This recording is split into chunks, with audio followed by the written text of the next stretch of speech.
佢知道擺咩位置。我都仲係學習緊呢個位置。好勁嘅呢樣嘢，因為有啲好勁嘅老闆咧，佢身邊即係好勁嘅老闆自己本身 attribute 就係好易吸引到人咯。但係你問佢有冇咩個人之處，佢就冇乜㗎。你睇落身邊個人都叻過佢嘅。咁但係你又要明白，當佢好似乜都唔叻，但係身邊都叻過佢嘅人都願意跟佢喎，佢一定有個人之處。點解咧？你通常你咁多即係認識過嘅企業家啊、business owner 啊，佢哋有啲乜嘢個人之處？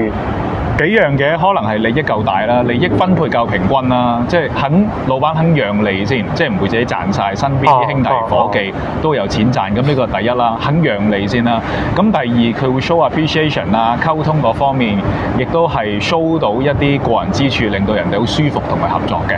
咁第三就係人哋都會有 opportunity cost 噶嘛，人哋好叻嘅人都會諗嘅，我另起爐灶，同我繼續跟你呢個老闆嘞喎，哇！如果我喺呢度即係舒舒服服做嘢，賺1000幾百萬喎，如果我出嚟 take risk 開個檔口，又未必嘅喎，可能都會輸錢。咁既然一動不如一靜啦，你又對我唔錯，利益分配平均喎，咁人哋計過 opportunity cost 咪唔走咯，即係都係咁樣啫嘛。明白。即係好似喺長實世界裏邊。